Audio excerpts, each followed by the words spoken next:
నమస్కారం ప్రజలారా, మా యూట్యూబ్ ఛానల్. నా పేరు రాజు. చంద్రబాబు నాయుడు గారు సీఎం అయిన తర్వాత 2014 నుంచి 2019 వరకు చంద్రబాబు నాయుడు గారు సీఎం అయినాక ఆంధ్రప్రదేశ్లో పెట్టుబడులుగా ముందుకొచ్చాయి.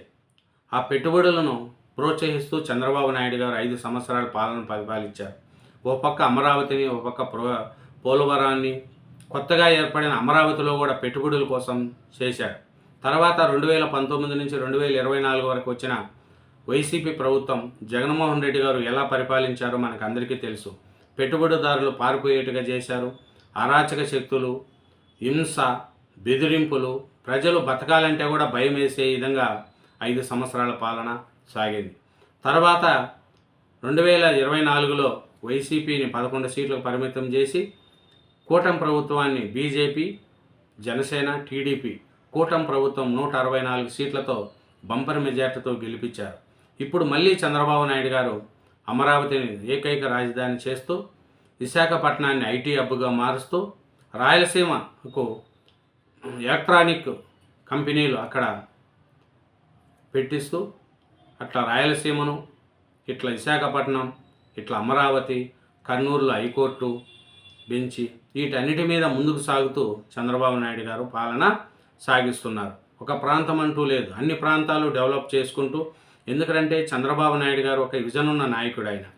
అతను పెట్టుబడులు పెట్టాలి అనుకుంటే ఎట్టాంటోళ్ళైనా చంద్రబాబు నాయుడు గారి మాటిని ఆంధ్రప్రదేశ్లో పెట్టుబడి పెడతారు. స్వార్థం లేని నాయకుడు. మాట తప్పితే మాట విస్తే తప్పడు. ఎందుకంటే చంద్రబాబు ఇప్పుడు మన హైదరాబాద్ చూసుకోండి. ఈ బుద్ధ హైదరాబాదు ఐటీ రంగంలో నెంబర్ 1లో ఉందంటే దానికి ప్రధాన పాత్రధారుడు, సూత్రధారి నారా చంద్రబాబు నాయుడు గారు. హైటెక్ సిటీ కావచ్చు, రింగ్ రోడ్లు కావచ్చు, మెట్రో కావచ్చు, శంషాబాద్ ఎయిర్పోర్ట్ కావచ్చు, ఇన్నర్ రోడ్స్ కావచ్చు, గచ్చిబౌలి, ఆ సైడ్ చూస్తే కొండాపూరు, గచ్చిబౌలి, ఆ సైడ్ చూస్తే ఐటీ రంగాలు, హబ్బులు, అవన్నీ చూసుకుంటే కూడా చంద్రబాబు నాయుడు గారు గుర్తొస్తారు. హైటెక్ సిటీ చూడంగానే అయ్యో చంద్రబాబు నాయుడు గారు గుర్తొస్తారు. హైదరాబాద్ డెవలప్మెంట్ కానీ, రోడ్లు కానీ, విస్తరణ కానీ అన్నీ కూడా చంద్రబాబు నాయుడు గారు ముందు చూపు. అట్లాంటి చంద్రబాబు నాయుడు గారు ఈరోజు అమరావతిని ముందుకు ప్రోత్సహించుకుంటూ, అట్లే పోలవరం ప్రాజెక్టును ముందుకు కట్టుకుంటూ ముందుకెళ్తున్నారు. అలాగే రాష్ట్రంలో పెట్టుబడులు పెట్టండి అని చంద్రబాబు నాయుడు గారు చాలా ప్రోత్సహిస్తున్నారు. ఎందుకంటే చూడండి, చంద్రబాబు నాయుడు గారి చూడండి మెగా ప్రోత్సాహం. పెట్టుబడి 200 కోట్లు దాటితే మెగా హోదా. అంటే 200 కోట్లు కానీ ఎవరైనా పెట్టుబడి పెడితే మీకు హోదా ఇస్తాము, మీకు అన్ని సౌకర్యాలు ఇస్తాము ఇది అని చంద్రబాబు నాయుడు గారు ఒక ఇండియా ఫుడ్ మ్యానుఫ్యాక్చరింగ్ సదస్సులో చంద్రబాబు నాయుడు గారు చెప్తున్నారు. సరైన సమయము సద్వినియోగం చేసుకోండి. ఫుడ్ ప్రాసెసింగ్ ఆక్వా గ్లోబల్ హబ్గా ఏపీని అభివృద్ధి చేయండి. వచ్చే 5 ఏళ్లలో 1,00,00,000 కోట్ల పెట్టుబడుల లక్ష్యం. ఫుడ్ ప్రాసెసింగ్ పాలసీ 4.0 కింద ప్రోత్సాహాలు. ప్రతి నియోజకవర్గంలో పారిశ్రామిక పార్కులు అని చంద్రబాబు నాయుడు గారు వాళ్ళని అంటున్నారు. మీరు సరైన సమయము సద్వినియోగం చేసుకోండి, మీకు అన్ని సౌకర్యాలు కల్పిస్తాము, ఆంధ్రప్రదేశ్లో పెట్టుబడులు పెట్టండి అని చంద్రబాబు నాయుడు గారు. ఎందుకంటే 5 సంవత్సరాలు పెట్టుబడులు లేక, చదువుకున్న వాళ్ళకి ఉద్యోగాలు లేక ఆంధ్రప్రదేశ్ ఎలా దివాలా తీసిందో మనకు అందరికీ తెలుసు.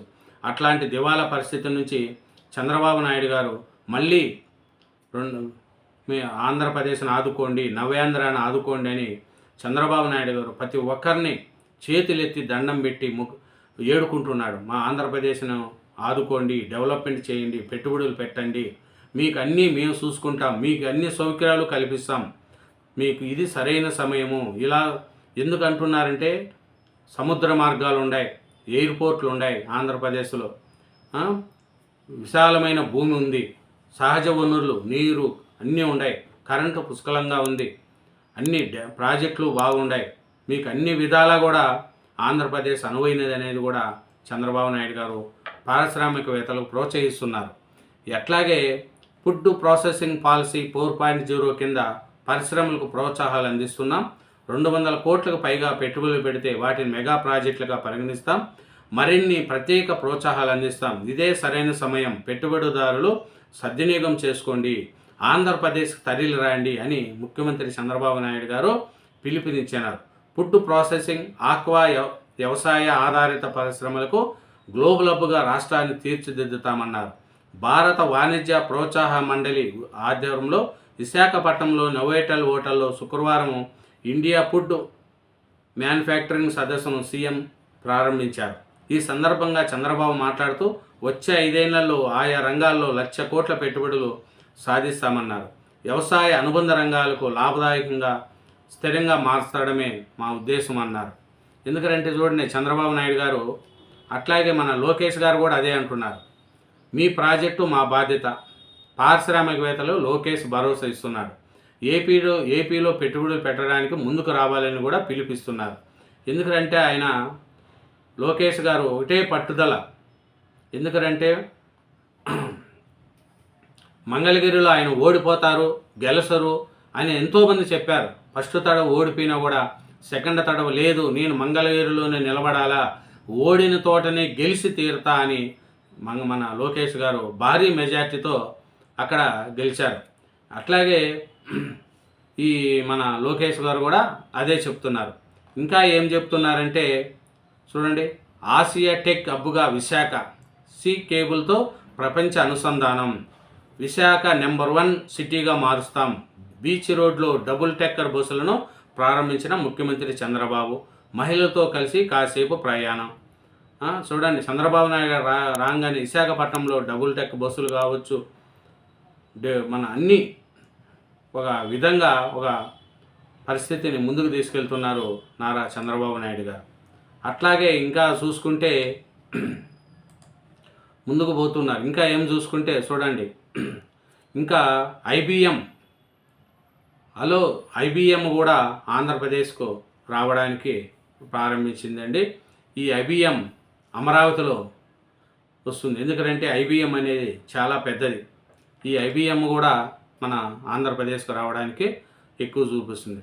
ఆసియా టెక్నాలజీ హబ్గా విశాఖను మారుస్తామనేది కూడా చంద్రబాబు నాయుడు గారు చెప్తున్నారు.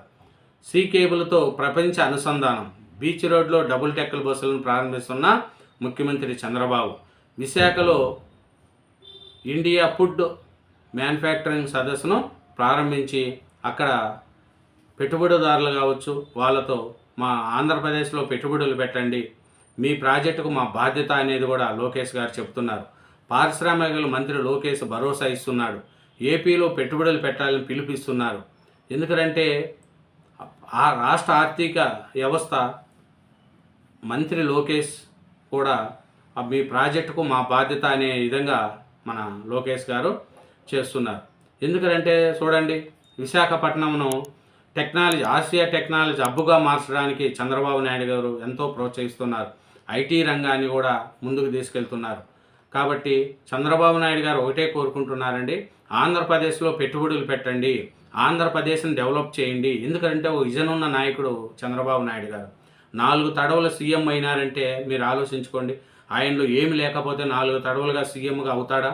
ఉమ్మడి ఆంధ్రప్రదేశ్లో కూడా 1,00,000 పైన మన టీచర్ పోస్టులు ఇచ్చింది కూడా చంద్రబాబు నాయుడు గారి రికార్డు. అది రికార్డే ఉంది. అట్లాంటివి చూడండి, ఓ పక్క ఉద్యోగాలు, ఓ పక్క డెవలప్మెంట్, ఓ పక్క సంక్షేమం, అభివృద్ధిగా ఈ ఆంధ్రప్రదేశ్లో ఈ పెట్టుబడిదారులను ప్రోత్సహిస్తూ ముందుకెళ్తున్నారు చంద్రబాబు నాయుడు గారు. అట్లే లోకేష్ గారు కావచ్చు, పవన్ కళ్యాణ్ గారు కావచ్చు.